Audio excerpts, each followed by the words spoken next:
Hello everyone. In this lecture of Biofactory, today we are discussing about kingdom fungi, an important topic of class 11th and also important for NEET examination. So let's start. Now what is fungi? So fungi are eukaryotic, achlorophyllous, non-photosynthetic and heterotrophic organism. Eukaryotic means जिनका nucleus completely develop रहता है, जिनमें nucleus well develop रहेगा, उन organism को हम eukaryotic organism कहते हैं।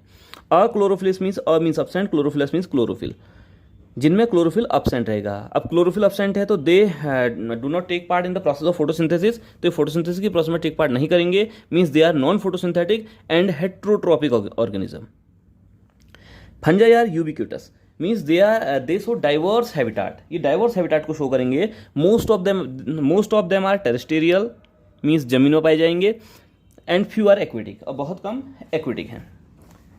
फंजाई इपीफाइटिक हो सकते हैं, ये किसी दूसरे ऑर्गेनिज्म की बॉडी के ऊपर रहते हैं। कुछ फंजाई सिम्बायोटिक हैं, जैसे एल्गी के साथ ये सिम्बायोटिक एसोसिएशन बनाते हैं और एक नया ऑर्गेनिज्म बनेगा, दैट इज कॉल्ड लाइकेन।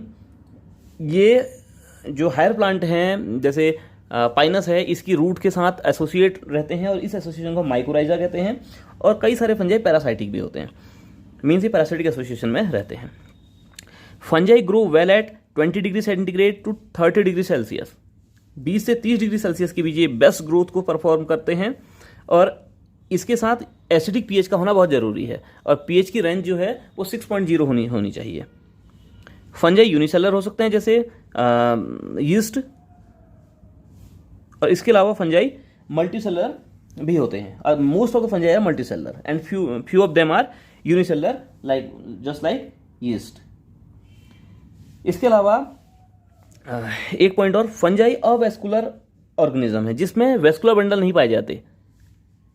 मतलब अगर सॉइल में ग्रो कर रहे हैं तो सॉइल से वाटर एंड न्यूट्रिएंट्स को एब्जॉर्ब करने के लिए इनमें किसी भी तरह के जाइलम या फ्लोएम नहीं पाए जाएंगे, अवेस्कुलर ऑर्गेनिज्म है।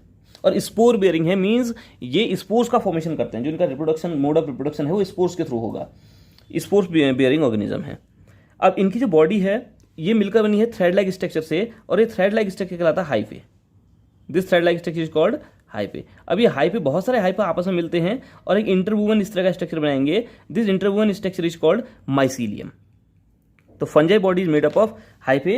It means we can say that hyphae is the unit structure that make the mycelium, or we can say that the hyphae aggregates to form mycelium या mycelia।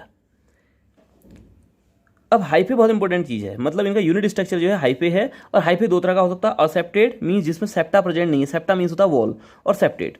असेप्टेड की अगर बात करें तो जैसे ये देखेंगे आप, इसमें किसी तरह की वॉल प्रेजेंट नहीं है, तो ये असेप्टेड हाइफे है। और असेप्टेड हाइफे में हमेशा जो नंबर ऑफ न्यूक्लियस होता है बहुत ज्यादा होता है, means they are coenocytic. Aseptate hyphae हमेशा कैसा रहेगा, सीनोसाइटिक रहेगा, नंबर ऑफ न्यूक्लियस में ज्यादा रहेंगे। Coenocytic means multinucleated. And second one is the septate hyphae. Septate hyphae means जिसमें क्या प्रेजेंट रहेगा, इस तरह की वॉल प्रेजेंट रहेगी, ये हाइफे कहलाएगा septate.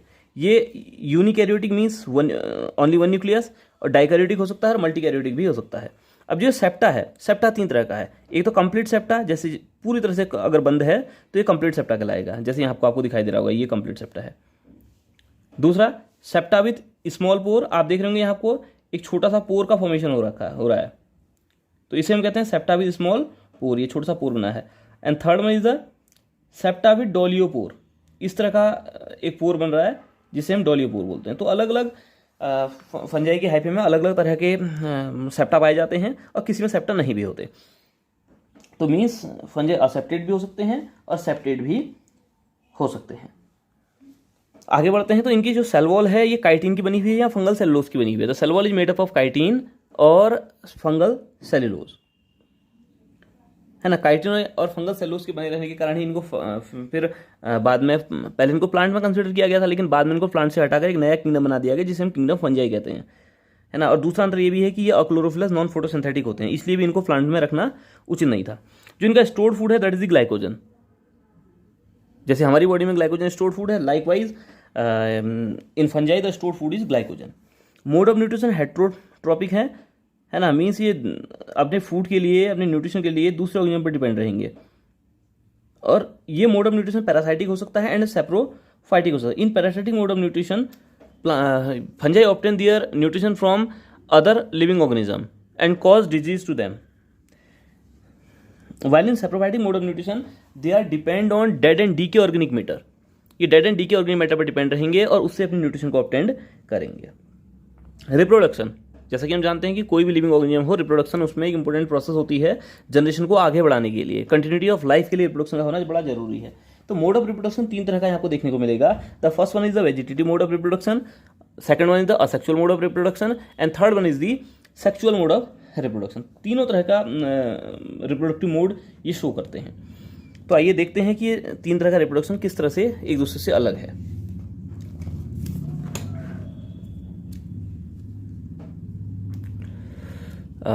The first one is the vegetative reproduction. जैसा कि आप इसको देख रहे हैं, जो पहला मोड ऑफ रिप्रोडक्शन है दैट इज वेजिटेटिव रिप्रोडक्शन. और जो वेजिटेटिव रिप्रोडक्शन है ये होता है फ्रेगमेंटेशन की प्रोसेस के थ्रू, फ्यूजन की प्रोसेस के थ्रू और बर्डिंग की प्रोसेस के थ्रू. और इन तीनों प्रोसेस को हम अच्छे से जानते हैं, पहले पढ़ा भी है हमने. The first one is fragmentation. Fragmentation में क्या होगा कि हाइफे ब्रेकअप इनटू पीसेस, है ना. जो हाइफे होगा वो ऑटोमेटिकली पीसेस में ब्रेक हो जाएगा और हर एक पीस फेवरेबल कंडीशन पर नए हाइफे को डेवलप कर लेगा. तो इसे हम कहते हैं फ्रेगमेंटेशन. तो fragmentation means the hyphae break up into pieces and each piece develops into new plant.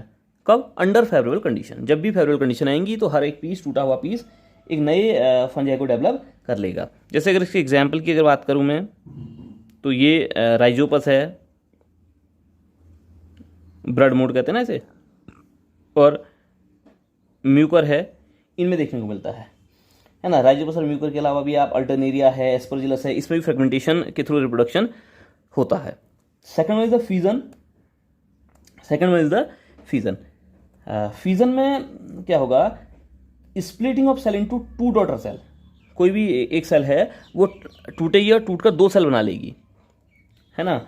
Cell टूटेगी और टूटकर 2 नई सेल बना लेंगी और ये दोनों नई सेल क्या करेंगी? एक नए इंडिविजुअल की तरह अपनी लाइफ को स्टार्ट करेंगी. तो ये जो फ्यूजन है ये यीस्ट में होता है. यीस्ट में आपको फ्यूजन देखने को मिलेगा. द थर्ड वन द बर्डिंग, है ना. बर्डिंग की अगर बात करें तो जैसे फंजाई है तो इसकी बॉडी में स्मॉल आउटग्रोथ डेवलप होगी और यही आउटग्रोथ आगे चलकर और बड़ी हो जाएगी और कुछ समय बाद ये इससे अलग हो जाएगी और ये 2 नए इंडिविजुअल बन जाएंगे. तो ये प्रोसेस कहलाती है बर्डिंग. और बर्डिंग देखने को मिलती है यीस्ट में और अस्टिलागो में. यीस्ट कॉमा अस्टिलागो ये फंजाई हैं, इनमें बर्डिंग की प्रोसेस देखने को मिलेगी.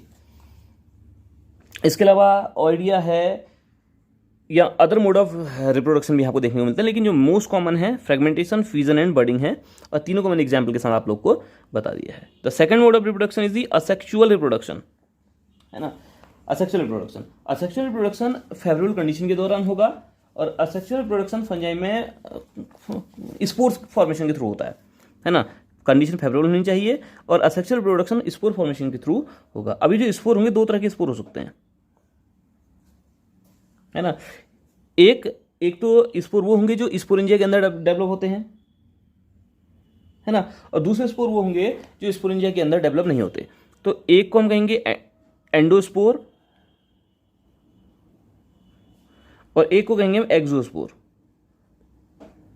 तो 2 तरह के स्पोर आपको देखने को मिल रहे हैं, एक एंडोस्पोर है, दूसरा एक्सोस्पोर है. अब जो ये एंडोस्पोर है ये आप कह सकते हैं डेवलप विथ इन स्पोरेंजिया और exospore develop outside the sporangia.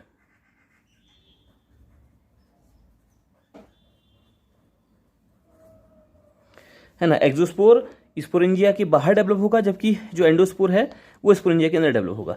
जैसे एंडोस्पोर का एग्जांपल है जूस्पोर है,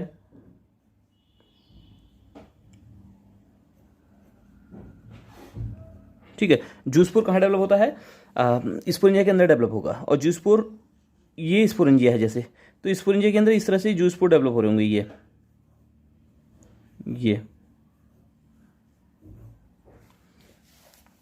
तो ये स्पोरेंजिया है और स्पोरेंजिया के अंदर हमें जूस्पोर डेवलप होते हुए दिखाई दे रहे हैं। तो यही स्पोर आगे जाकर फेवरेबल कंडीशन में नए फंजाई को डेवलप करेंगे। तो ये जूस्पोर के थ्रू हो सकता है। जूस्पोर मतलब जिसमें क्या प्रेजेंट है, फ्लैजिला प्रेजेंट है, वो जूस्पोर कहलाएंगे। और दूसरा ये हो सकता है अप्लानोस्पोर के थ्रू। अप्लानो ये राउंडेड स्पोर होते हैं, ये भी स्पोरेंजिया के अंदर डेवलप होते हैं। इस तरह के स्पोर हैं और ये भी डेवलप होंगे किसके अंदर, स्पोरेंजिया के अंदर। तो वो स्ट्रक्चर, वो सैक लाइक स्ट्रक्चर जो जिसके अंदर स्पोर डेवलप होते हैं, दैट इज कॉल्ड स्पोरेंजिया। और अगर एक्सोस्पोर की बात करें जो स्पोरेंजिया से बाहर डेवलप हो रहे हैं, तो इसमें एक्सोस्पोर में कई सारे स्पोर आते हैं, जैसे कोनिडिया है ना। तो सबसे पहला इसका एग्जांपल तो कोनिडिया है। तो कोनिडिया डेवलप होगा कोनिडियोफोर में। ये कोनिडियोफोर स्ट्रक्चर दिखाई दे रहा है। इस कोनिडियोफोर में इस तरह के स्ट्रक्चर, ये इस तरह के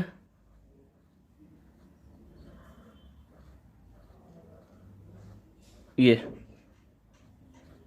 फिंगर लाइक पैटर्न में ये जो राउंडेड स्ट्रक्चर डेवलप होते हुए दिखाई दे रहे हैं, दीज आर कोनिडियोस्पोर। ये कोनिडिया कहलाएंगे। ये जो राउंडेड स्ट्रक्चर दिखाई दे रहे हैं, दीज आर कोनिडिया।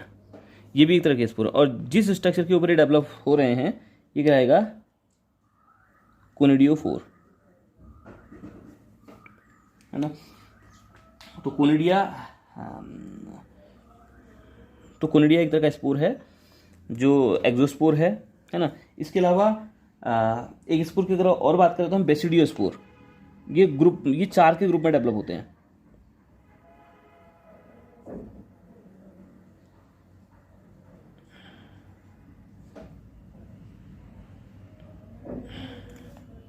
है ना।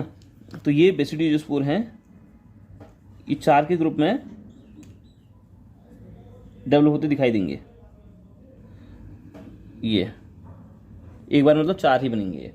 तो ये स्पोर है बेसिडियोस्पोर।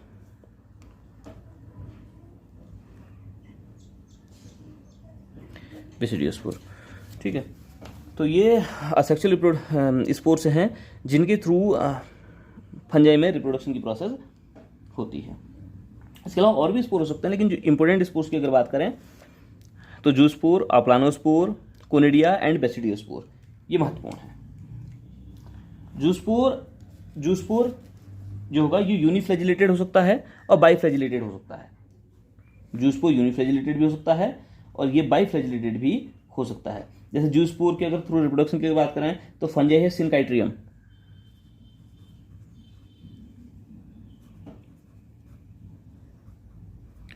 सिनकाइट्रियम जूस्पोर के थ्रू रिप्रोडक्शन शो करता है। और फाइटियम है,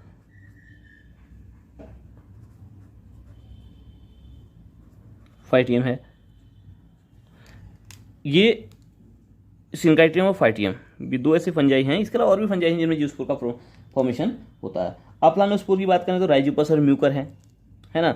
राइजोपस है, म्यूकर है, इनमें अप्लानोस्पोर बनता है। तो राइजोपस और म्यूकर अप्लानोस्पोर के थ्रू रिप्रोडक्शन को शो करते हैं। इसके अलावा अगर कोनिडिया की अगर बात करें तो पेनिसिलियम है, ये आपने नाम सुना होगा, इंपोर्टेंट फंजाई है।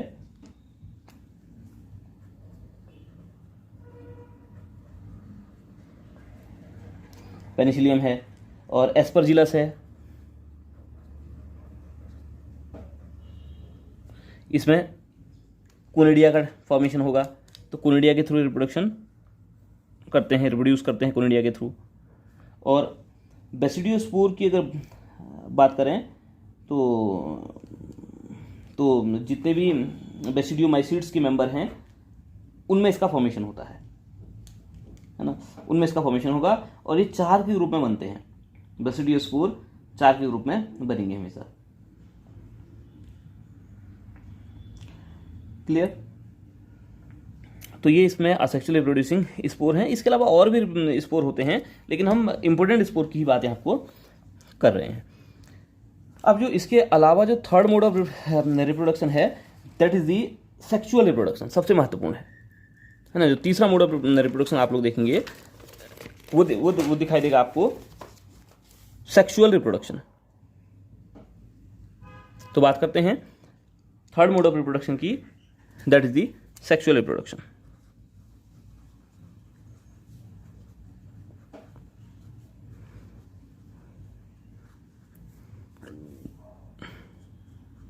अब सेक्सुअल रिप्रोडक्शन के लिए गैमेट्स का फॉर्मेशन जरूरी है ना। गैमेट्स बनेंगे, गैमेट्स का फ्यूजन होगा और गैमेट्स के फ्यूजन के बाद ये पूरी प्रोसेस कंप्लीट मानी जाएगी सेक्सुअल रिप्रोडक्शन की।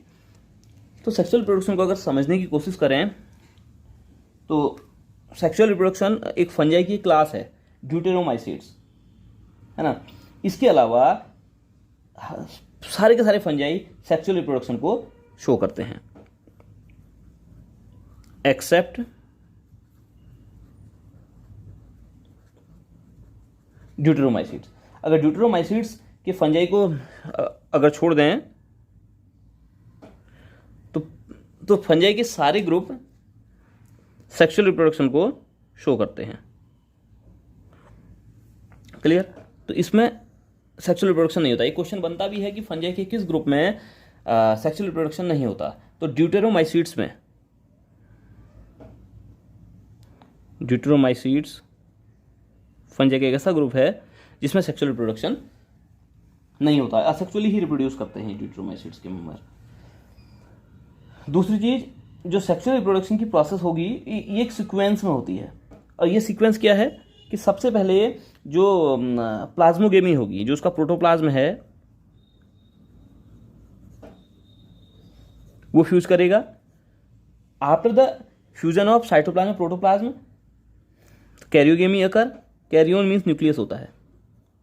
जहां भी कैरियोन या कैरियो शब्द आएगा उसका अर्थ न्यूक्लियस से लेंगे। न्यूक्लियस का फ्यूजन होगा, है ना। दोनों ही रिप्रोड्यूसिंग सेल आपस में, दोनों ही रिप्रोड्यूसिंग सेल का साइटोप्लाज्म पहले फ्यूज करेगा, प्रोटोप्लाज्म फ्यूज करेगा, उसके बाद न्यूक्लियस का फ्यूजन होगा। और इसके बाद का जो स्टेप होगा that is the meiosis. Meiosis division होगा, मतलब क्रोमोसोम नंबर को हाफ किया जाएगा। तो एक सीक्वेंस है, इस सीक्वेंस में ही सेक्सुअल रिप्रोडक्शन की प्रोसेस कंप्लीट होगी। पहले प्लाज्मोगेमी, प्रोटोप्लाज्म का फ्यूजन, दूसरा कैरियोगेमी, जैसे दो ये सेल हैं, एक सेल ये है और दूसरी सेल ये है ना। तो ये दोनों सेल पहले आपस में फ्यूज करेंगी, इनका साइटोप्लाज्म आपस में फ्यूज होगा। जैसे इसका साइटोप्लाज्म ये है, इसका साइटोप्लाज्म या प्रोटोप्लाज्म ये है, तो दोनों का साइटोप्लाज्म प्रोटोप्लाज्म फ्यूज होगा और दोनों के अंदर आपको अलग अलग न्यूक्लियस दिखाई देगा। इसका न्यूक्लियस ये है, इसका न्यूक्लियस ये है ना। तब जाकर आगे जाकर आप देखेंगे कि प्रोसेस ऑफ कैरियोगेमी आपको आगे दिखाई देगी, है ना। तब जाकर दोनों का न्यूक्लियस ही फ्यूज करेगा, है ना। न्यूक्लियर फ्यूजन होगा, कैरियोगेमी होगी, और कैरियोगेमी के बाद मियोसिस होगी। मियोसिस के बाद एक सेल से 4 सेल का फॉर्मेशन होता है, हम जानते हैं इसको, और क्रोमोसोम नंबर हाफ हो जाते हैं। ये रिडक्शन डिवीजन है। तो इस सीक्वेंस में ही सेक्सुअल रिप्रोडक्शन की प्रोसेस कंप्लीट होगी।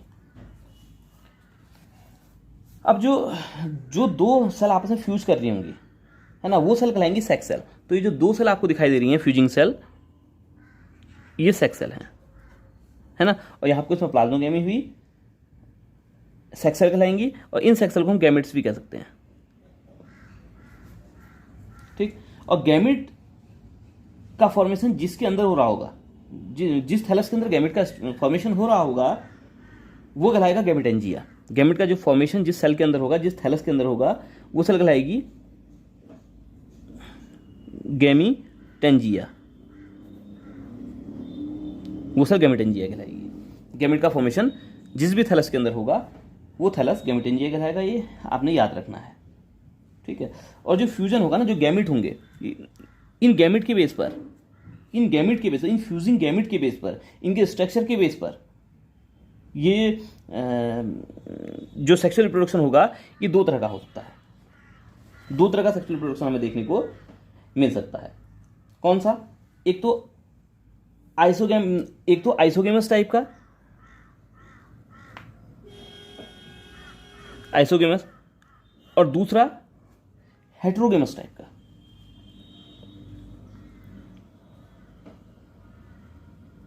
आइसोगेमस टाइप का जो सेक्सुअल रिप्रोडक्शन होगा, इसमें दोनों ही फ्यूजिंग गैमेट्स एक जैसे होंगे। जैसे एक गैमेट ये है, दूसरा गैमेट ये है ना, दोनों ही फ्यूजिंग गैमेट अपने शेप, साइज, स्ट्रक्चर में एक जैसे होंगे। अगर दोनों ही फ्यूजिंग गैमेट अपनी मॉर्फोलॉजी में, अपने शेप, साइज में, हर चीज़ में एक जैसे हैं, तो ये आइसोगेमस टाइप का सेक्सुअल रिप्रोडक्शन होगा। और हेटेरोगेमस की अगर बात करें तो ये दो तरह का हो सकता है। अगेन, पहला क्या कि भाई जो फ्यूजिंग गैमेट हैं वो दोनों अलग अलग तरह के हों। एक फ्यूजिंग गैमेट तो ये है और दूसरा फ्यूजिंग गैमेट ये है।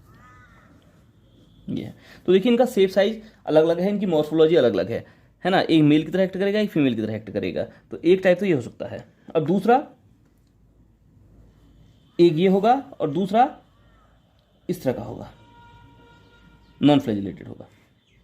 इसमें फ्लैजिला है, बस साइज में अंतर है ना। मीन्स एक स्पर्म की तरह एक्ट करेगा तो दूसरा एग की तरह एक्ट करेगा।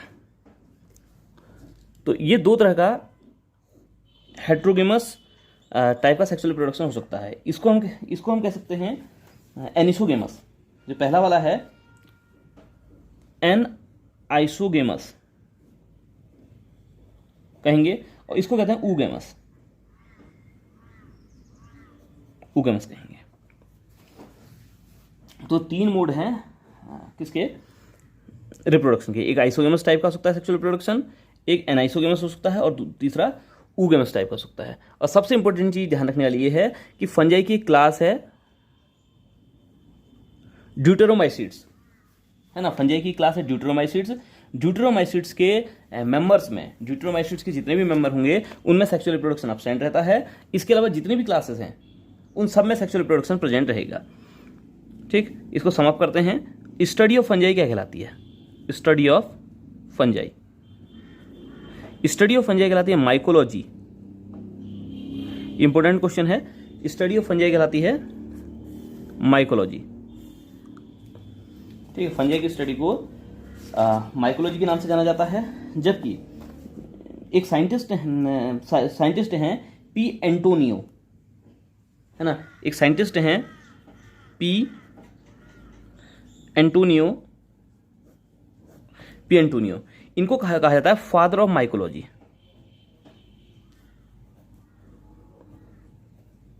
इंपॉर्टेंट कॉन्सेप्ट है, ध्यान रखेंगे। पी एंटोनियो को फादर ऑफ माइकोलॉजी कहा जाता है, और फंजाई की जो स्टडी है वो माइकोलॉजी कहलाती है।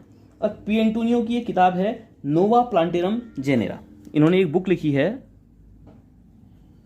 बुक का नाम है नोवा प्लांटेरम जेनेरा। ये बुक है नोवा प्लांटेरम जेनेरा, जो किसकी लिखी हुई है? पी एंटोनियो की लिखी हुई है। तो ये फंजाई का सेक्सुअल रिप्रोडक्शन से रिलेटेड, जनरल कैरेक्टर से रिलेटेड टॉपिक था। तो ये कंप्लीट करते हैं, और आगे के लेक्चर में हम देखेंगे कि फंजाई को कौन कौन से ग्रुप्स में क्लासीफाई किया गया है। तो वीडियो में बने रहने के लिए आप सभी का थैंक यू। तो मैं एक चीज़ इसमें और लिख देता हूँ आगे, जो मैंने लिखना भूल गया था, कि जो फंजाई की स्टडी है, आगे मैं लिखना भूल गया था, स्टडी ऑफ फंजाई है माइकोलॉजी, और फादर ऑफ माइकोलॉजी कहलाते हैं पी एंटोनियो।